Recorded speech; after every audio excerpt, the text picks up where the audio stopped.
We have, how likely would it be for two anxious people to be in a relationship together, and what would that look like?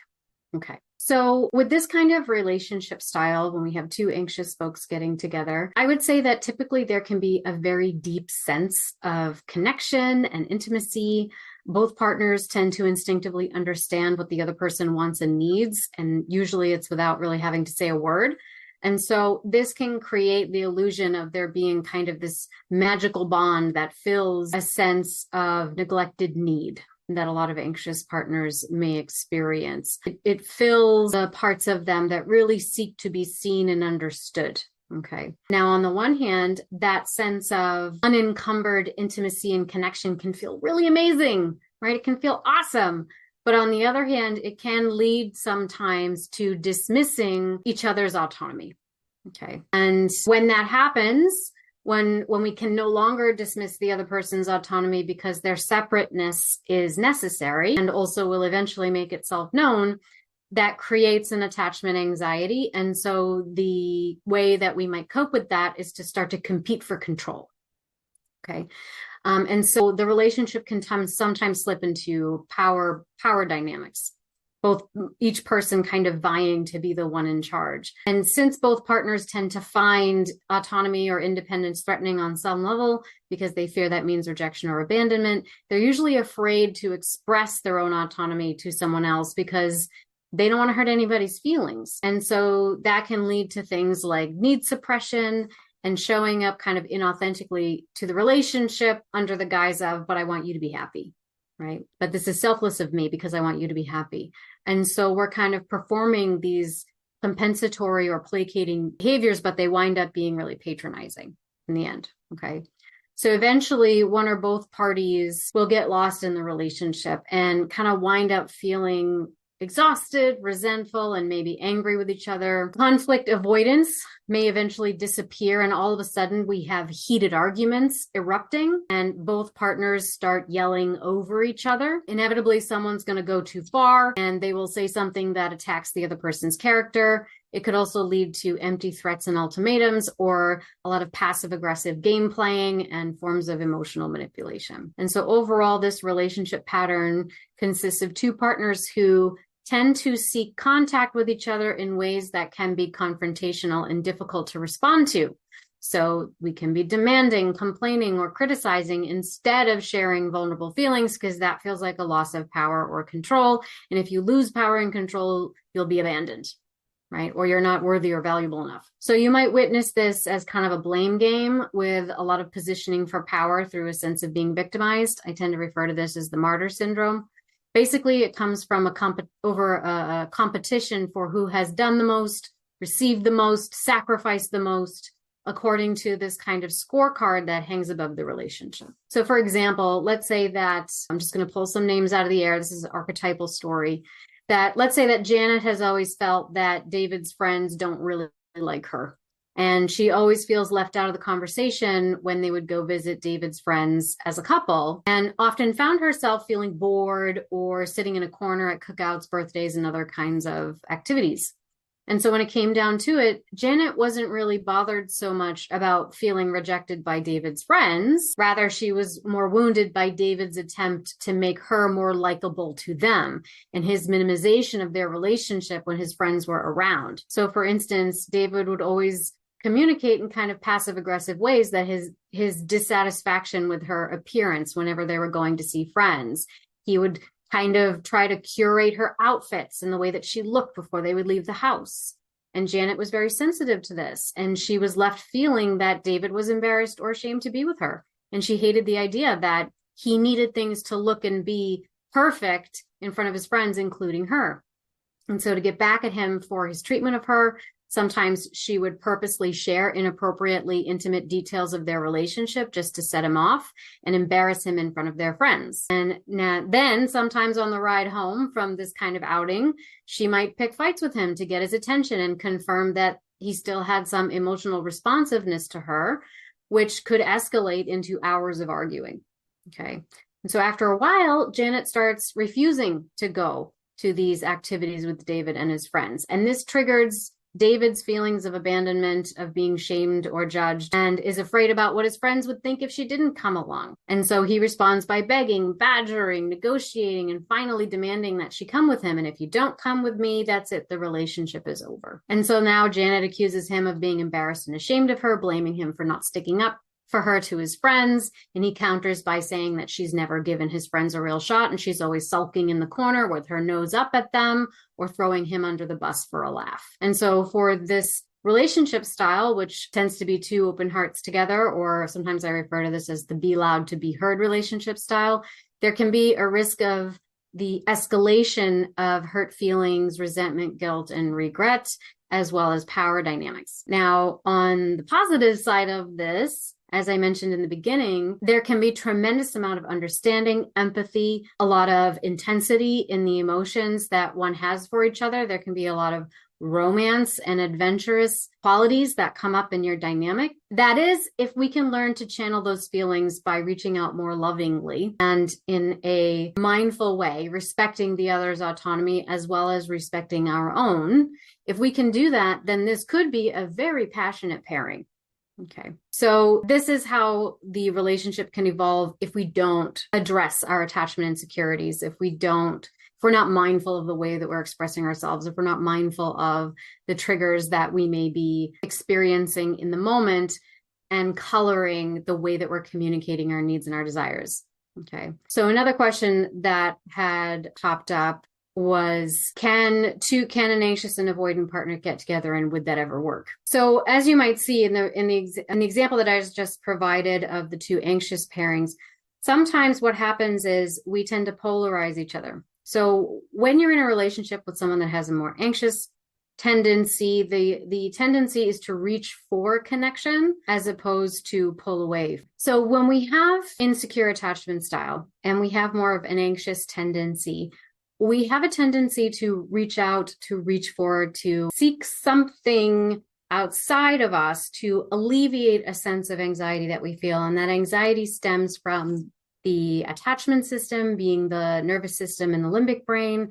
And it is sensing on an unconscious level a threat to your connection. And it is a survival concern as well as an existential one. So opposite of that, we think it's opposite, but it's really just the same energy expressing itself on the other side of the same coin.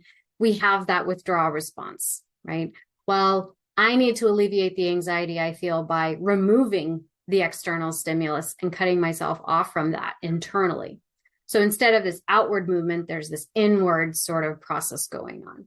And this is when we have we see the more avoidant rolling stones responding in this way. When we have someone that's more fearful avoidant, they kind of oscillate between these two paradigms. And if neither one satisfies the threatened feeling, there can be a dissociative response, which is that numbing out freeze response, right? Some people say, well, what about fawning? To my mind, fawning is more of an anxious response because it is action you are taking to create safe proximity. So it's more of an outward movement. So when we have these anxious avoidant pairings, it can usually presents itself in one of two ways. The first is someone is always playing the runner and someone is always playing the role of the chaser. Then the second circumstance is sometimes the chaser catches the runner and the runner turns around and they're like, okay, yeah, maybe I will try this. And all of a sudden the chaser's like, whoa, maybe this is more than I thought I wanted. And they turn around and they become the runner and they switch roles. Now, the first condition is usually with two partners who are pretty frequently inhabiting a coping style that is anxious and avoidant. When we see the second condition, it's usually when we have one partner inhabiting one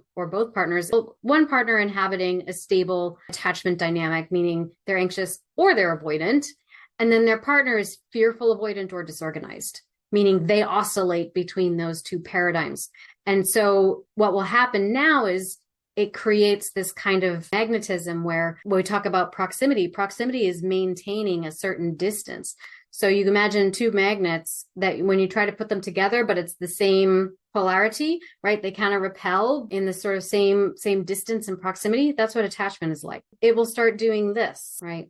And we'll start to feel that back and forth. And now we'll start to feel polarized by the thoughts, the feelings, the behaviors, the verbalizations, the triggers that the other person is expressing and demonstrating in the context of the relationship.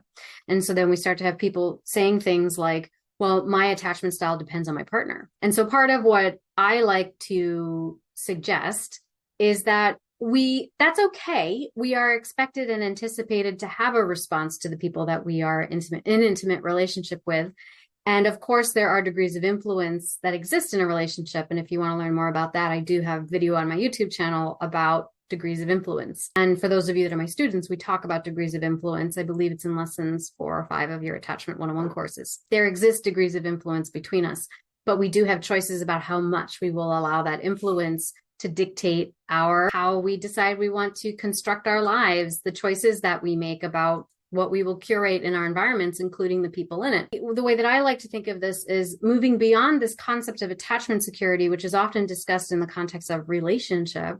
What if attachment security exists with or without a partner? What if attachment security is really more about inhabiting your own sense of personal authority and sovereignty? And it is about the ability to make decisions on your own, the ability to trust your own instincts about things, the ability to say no when you don't want to do something, or the ability to open up and try something and challenge yourself, even though you're a little bit scared or doubtful, right? It's this quality of being able to be in an intimate, mergy situation with someone because you trust and know that you will be able to come back out and retain your autonomy when it's time to do that. Because all of life is a movement of this expansion and contraction, and relationships are no different. Our inner lives are no different. Everything moves in this ebb and flow of expansion and contraction. And so when we start to trust ourselves, to my mind, that comes from a connection to your spiritual self, the essence of you, your transcendent self. And I call this soul-centered security, which is sort of an evolution from this concept of secure attachment, right? It exists because you are reorienting your attachment proximity to your own eternal spirit, to the essence of nature, to the larger collective energy body, whatever you want to call it, to the universe. You are reorienting yourself towards this transcendent thing that exists way above, far and beyond the microcosm of romantic relationship.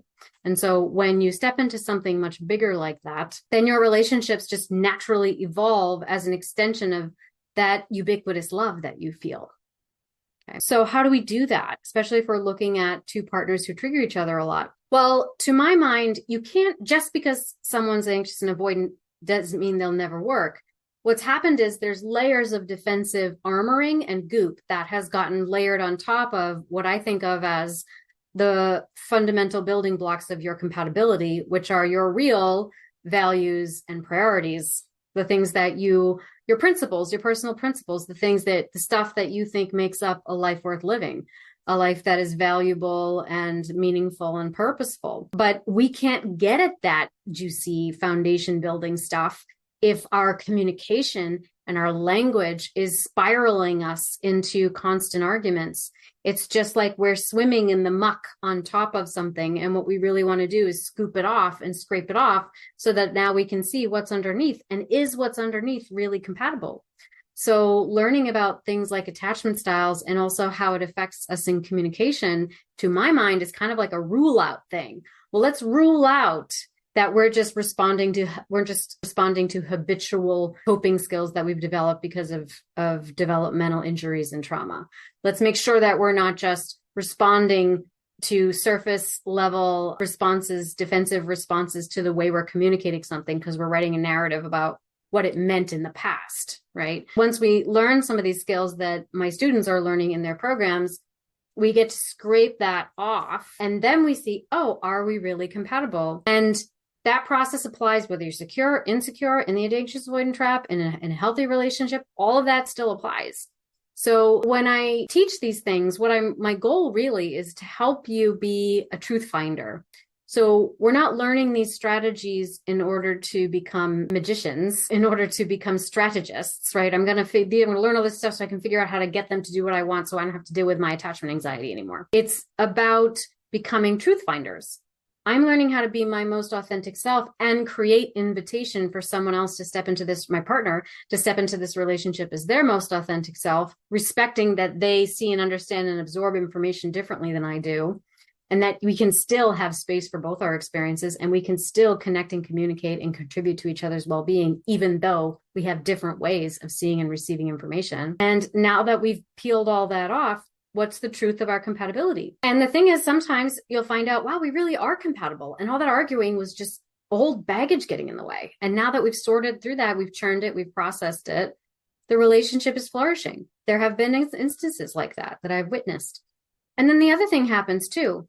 Wow, a lot of all of that drama that was going on between us was actually the glue keeping us together, because there was a narrative that we were brought together to relive in order to revise and to become increasingly aware of. And now that we've learned about it, and now that we've experienced that, we're really not compatible. It really was just about that. And that's a profound gift as well, because it gave me the opportunity to create space for the thing that I really do want. And now I have space for it.